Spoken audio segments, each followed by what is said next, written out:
নমস্কার বন্ধুরা, আমি মামনি। আমার ব্লগে তোমাদের অনেক অনেক স্বাগত। তো বন্ধুরা, আজকে আমি একটা রেসিপি তোমাদের সঙ্গে শেয়ার করছি। তো রেসিপিটার নাম হলো চিকেন রেজালা। তো আমি কিভাবে বানাচ্ছি তোমাদের সঙ্গে শেয়ার করবো। প্লিজ তোমরা আমার পুরো ভিডিওটা দেখো আর এই দিদিভাইয়ের পাশে থেকো, সাথে থেকো। তো চলো আমি কিভাবে বানাই দেখতে থাকো। তো চলো।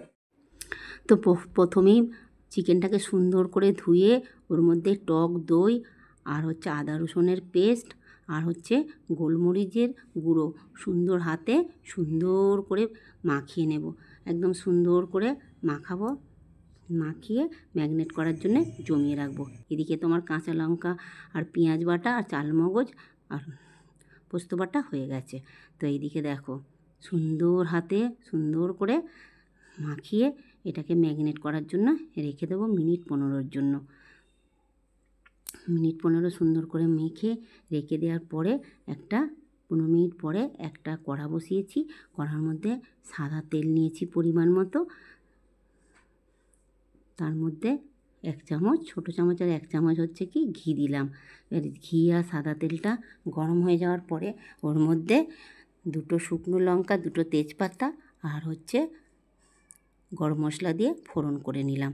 ফোড়নটা একটু ভাজা ভাজা হয়ে যেতে ওর মধ্যে পেঁয়াজ বাটা আর কাঁচা লঙ্কা বাটার যে পেস্ট করে রেখেছিলাম ওইটা দিলাম। দিয়ে সুন্দর করে কষাতে হবে। একদম যতক্ষণ না তেল ছেড়ে যাবে ততক্ষণ সুন্দর করে কষাবো। সুন্দর করে কষিয়ে কষিয়ে কষিয়ে কষিয়ে কষিয়ে কষিয়ে যতক্ষণ না সুন্দরভাবে কষানো হচ্ছে ততক্ষণ ধরে কষাতেই থাকবো। তারপরে ওর মধ্যে দেব আদা রসুনের বাটা। আদা রসুন বাটাটা দেওয়া হয়ে গেলে আদা রসুন বাটাকে ভাজা ভাজা হয়ে গেলে আদা রসুন বাটাটা তারপরে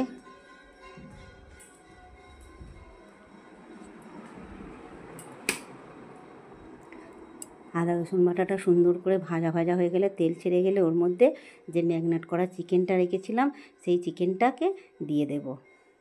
এবার চিকেনটাকে দিয়ে সুন্দর করে কষাতে হবে। যতক্ষণ না তেল ছাড়বে ততক্ষণ আমি কষিয়ে যাব। গ্যাসের ফ্লেমটাকে কমিয়ে দিয়ে সুন্দর করে কষাবো। সুন্দর করে কষানোর পরে যতক্ষণ না তেলটা ছেড়ে যাবে, এই দেখো কত সুন্দর তেলটা ছেড়ে গেছে। এর মধ্যে আমি দিয়ে দেবো কাজু বাটা আর হচ্ছে চালমগজ বাটা দিলাম। দিয়ে